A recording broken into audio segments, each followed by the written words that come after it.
Salve, salve, nação rubro-negra! Olá você! Está no ar o Mister Mengão, o seu telejornal com as notícias do Flamengo. De saída, clube europeu acena com proposta milionária por titular do Flamengo e venda astronômica fica nas mãos de Landim. Uma notícia boa e outra ruim para o Flamengo. 100% definido, Sampaoli diz sim e Flamengo define futuro de Cebolinha. Com Maracanã fechado, o Flamengo corre atrás de plano B. Essas e outras você confere agora. Fica comigo até o final, porque aqui tem muito mais Flamengo pra você.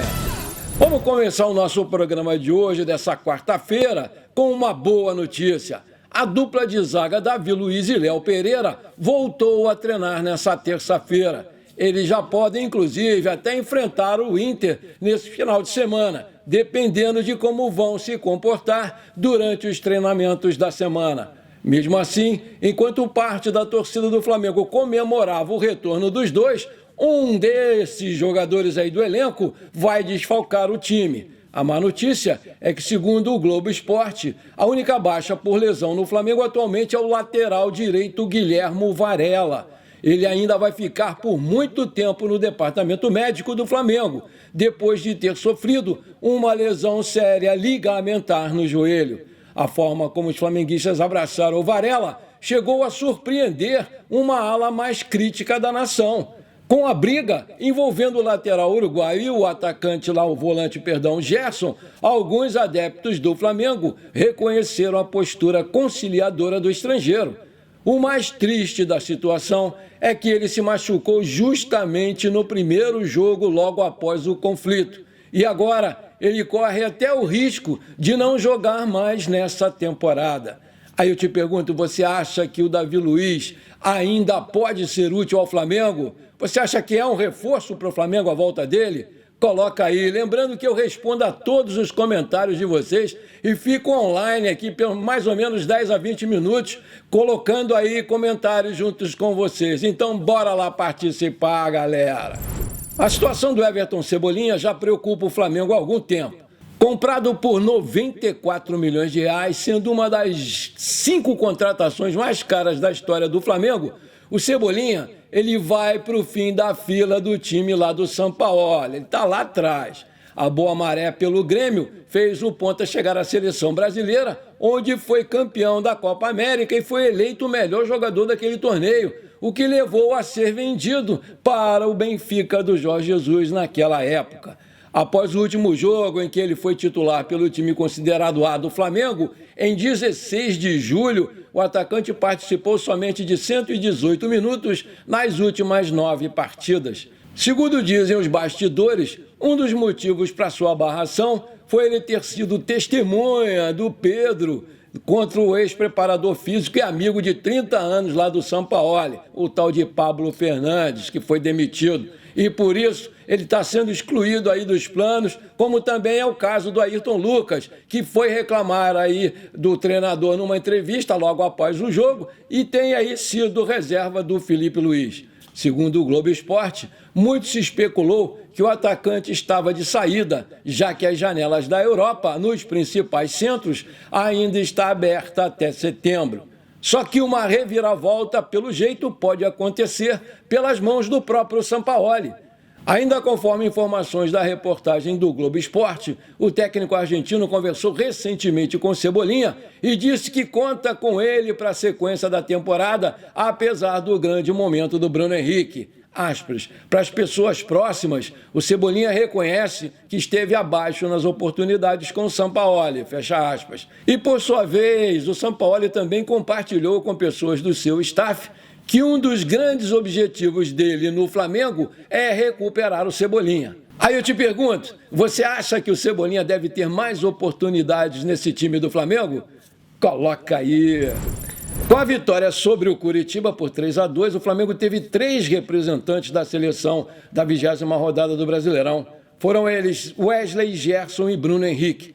Pois é, quando eu disse aqui no meu comentário que tinha gostado muito da atuação do Gerson, tinha escolhido ele como craque do jogo, um inscrito aqui do canal disse que eu tinha visto outro jogo, porque o Gerson não tinha jogado nada. É brincadeira. Então tá aí, meu amigo, com certeza quem viu outro jogo foi você.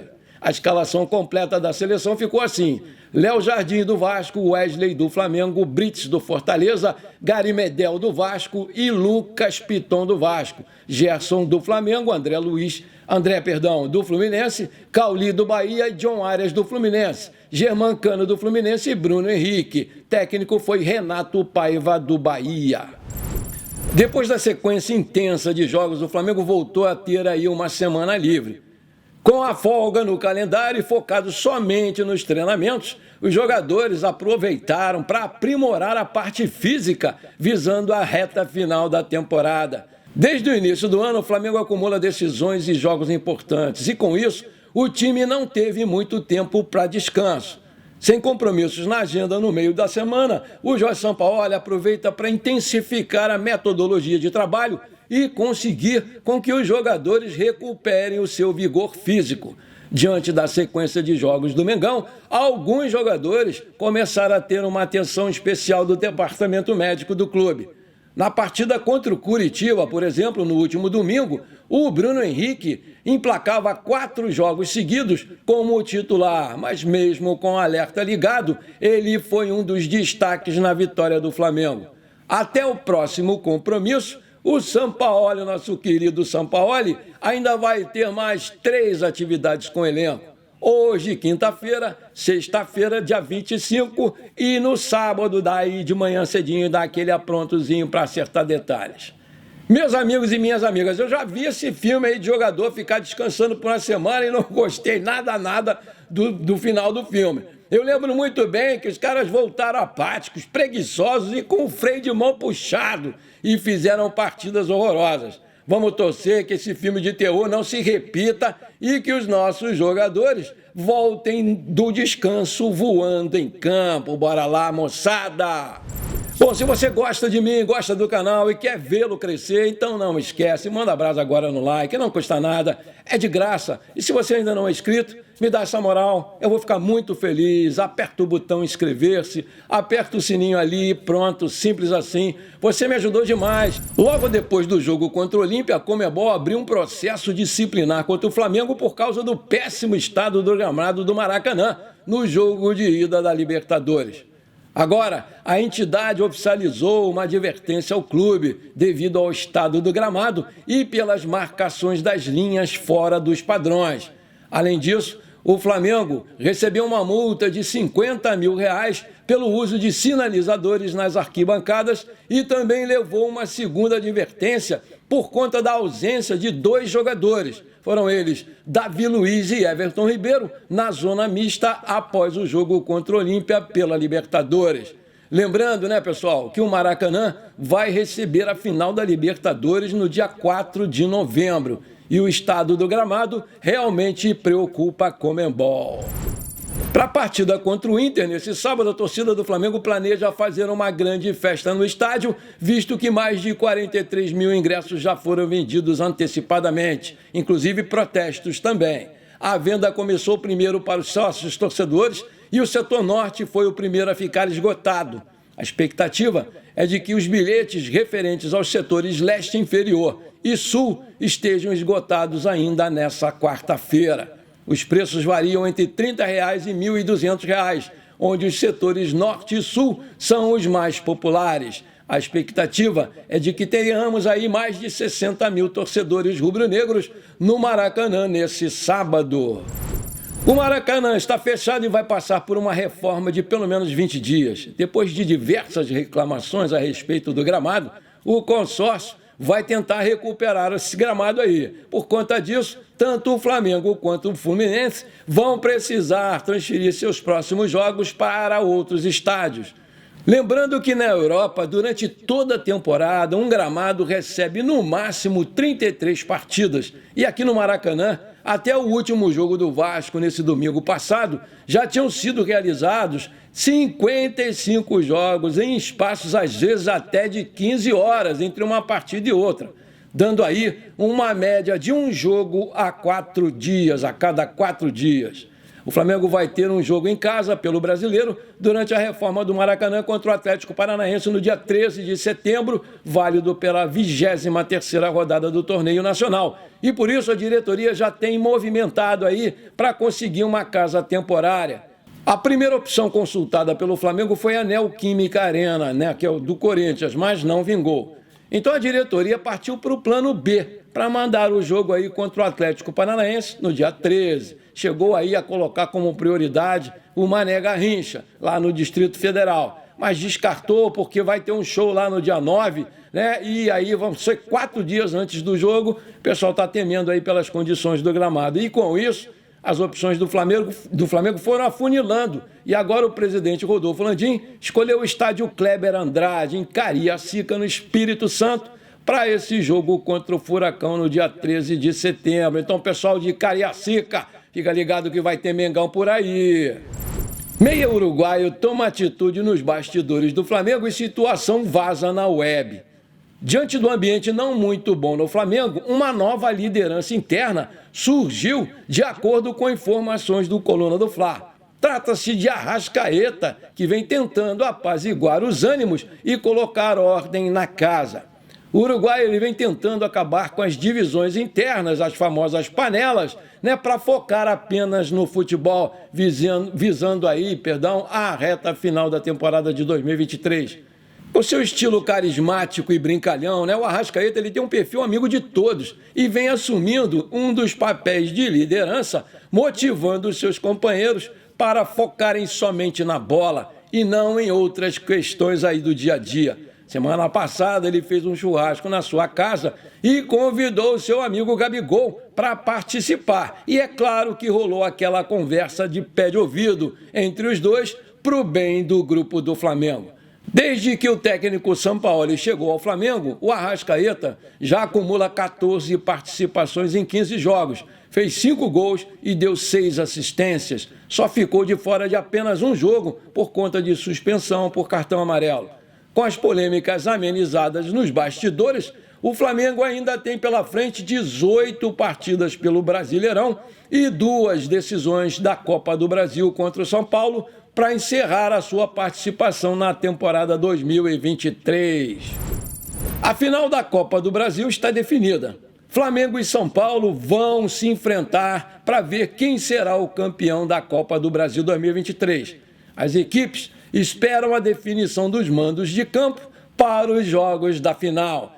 A CBF vai realizar o sorteio entre os dias 28 e 30 de agosto, às 13 horas, horário de Brasília, na próxima semana. Esse evento vai acontecer, como de costume, na sede da entidade, localizada aqui na Barra da Tijuca, na zona oeste do Rio de Janeiro. Os jogos estão marcados para os dias 17 e 24 de setembro. Enquanto o Flamengo busca o pentacampeonato, o São Paulo vai atrás do seu primeiro título da Copa do Brasil. O Flamengo está na final da Copa do Brasil e é o terceiro colocado no Campeonato Brasileiro com 35 pontos, a 13 do líder Botafogo. Apesar do resultado dentro de campo não ser dos piores, o rubro-negro ele vem passando por uma crise nos bastidores, onde registrou 2 casos de agressão em um mês e, com isso, a gestão ela vem trabalhando aí para mudar o cenário atual e garantir que a equipe conquiste um título pelo menos importante nessa temporada. Sob o comando do técnico Jorge Sampaoli, o elenco do Flamengo não vem conseguindo apresentar um desempenho contundente, além de alguns jogadores importantes para a equipe estarem com seu desempenho abaixo do seu esperado. Apesar da má fase extracampo e do desempenho irregular, alguns jogadores do elenco vêm despertando o interesse de equipes do futebol europeu. Tendo pouca oportunidade sob o comando do Sampaoli, o nosso querido Pedro segue na mira de equipes do futebol mundial e aceita sair imediatamente para pegar ainda a janela aberta europeia. Conforme informações do portal GE, após o Al Hilal e o Benfica de Portugal já demonstrarem interesse nele, agora é o Zenit que se reuniu com seus representantes e acena com uma proposta de 25 milhões de euros, cerca de 133,7 milhões de reais na cotação atual, para conseguir contratá-lo de forma imediata. O Pedro tem 26 anos, 1,85 m de altura, é destro, tem contrato com o Flamengo até 31 de dezembro de 2027 e o seu passe está avaliado pelo Transfer Market em 22 milhões de euros e a sua multa contratual é de 100 milhões de euros, cerca de 540 milhões de reais na cotação atual. Vale destacar que recentemente os russos não facilitaram as negociações quando o Flamengo buscou a contratação do Claudinho e do Wendel. E com isso, o Zenit chegou a querer envolver o Pedro ou o Vitor Hugo para facilitar a situação. Ainda de acordo com o GE.com, o Zenit está em negociação com os representantes do Pedro antes de oficializar uma proposta para o Flamengo. Aí um torcedor bem-humorado postou em seu Instagram, dá uma olhada. Aceitamos a proposta, Zenit. Pode levar o Pedro, dá uma olhada. Aí eu te pergunto, você acha que o Flamengo deve mesmo negociar o Pedro com o Zenit? Coloca aí. Bom, por enquanto foi isso. Eu espero que você tenha gostado do nosso programa de hoje. Não esqueça de deixar aquele like maneiro, de comentar e principalmente de compartilhar com seus amigos e parentes flamenguistas esse programa, porque isso com certeza vai ajudar demais no nosso crescimento no YouTube. Um forte abraço para você que ficou comigo até aqui. Muito obrigado e para cima deles, Mengão!